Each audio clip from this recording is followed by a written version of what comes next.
They were young men from New Mexico who joined the armed forces, fought bravely for their country, and then disappeared. Today, they are all but forgotten. We know their names, but their stories of heroism and sacrifice remain untold until now. Tonight, the results of a 2-month Larry Barker Memorial Day investigation. The Lost 24.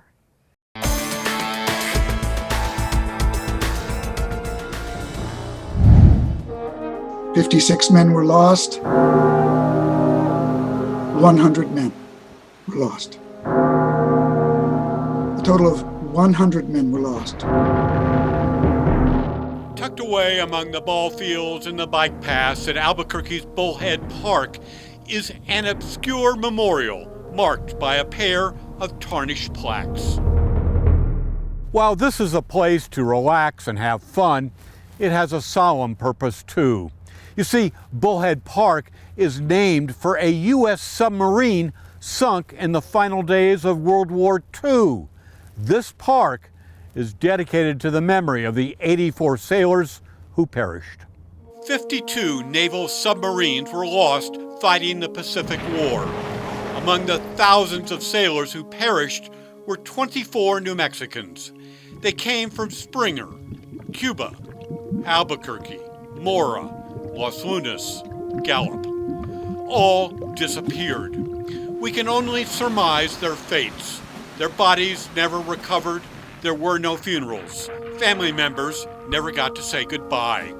We know their names, but we will never know their stories of bravery and heroism. Men like J.W. Saint from Carlsbad. He died on October 3, 1944. It was shortly before his 26th birthday. J.W.'s grandson, Phoenix attorney Robert Mitchell, has compiled a chronicle of his grandfather's short life. He was only 25 when he died, so the sacrifice that he and many others like him made it's just astounding. Born in Carlsbad, J.W. Saint was the oldest of 6 children. While working in Mountain Air, J.W. enlisted in the Navy. He was assigned to submarine duty aboard the USS Seawolf. While on patrol off the coast of Japan in 1944, the Seawolf disappeared, the victim of friendly fire. A U.S. destroyer mistook the vessel for an enemy sub and sunk it. All 100 sailors on board perished. 25-year-old J.W. Saint was officially declared dead 1 year later. The Seawolf has never been found. He received the Bronze Star. He received the Navy Commendation for Outstanding Heroism, and of course the Purple Heart. He was a hero in every sort of the way. I think he was a very brave man. They all paid the ultimate sacrifice. Based in Hawaii, Charles Hinman is a naval historian. His website, On Eternal Patrol, honors the men who lost their lives in submarine service. It's a dangerous job, and often when a submarine goes down, with very few exceptions, everyone goes with it. You're not just fighting the enemy, you're also fighting the ocean depths. Neil Johnson grew up in Tucumcari. Fresh out of high school, he joined the Navy and served as a machinist mate, 3rd class, on board the USS S-28. In July 1944, during a training exercise off the coast of Hawaii, the submarine, along with its 49-man crew, disappeared. 3 months later, the Navy confirmed Neil Johnson had died. He was just a kid, only 21 years old. 4 years ago, explorers discovered the USS S-28 off the coast of Oahu. The site remains undisturbed as a military war grave. Albuquerque's Robert Greenwell majored in civil engineering at UNM.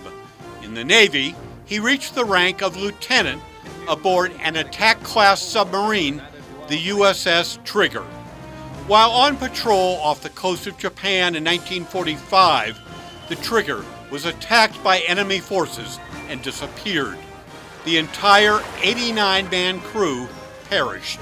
Lieutenant Greenwell's disappearance was reported in the Albuquerque Journal. He was just 23. The sub has not been found. George Wester was from a small village south of Las Vegas, New Mexico. He enlisted in the Navy in 1942 and served as a seaman first class on board the USS S-44. While on patrol north of Japan, the sub was attacked by an enemy ship. George Wester, along with 55 shipmates, were killed. George was only 19.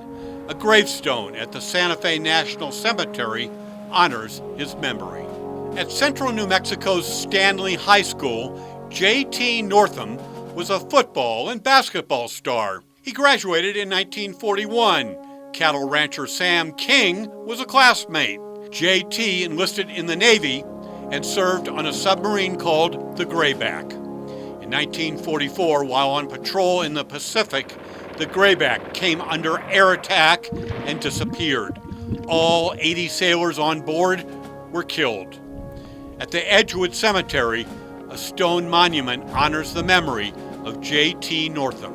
He was 22. The Grayback was recently discovered by divers in 1,400 feet of water off the coast of Japan.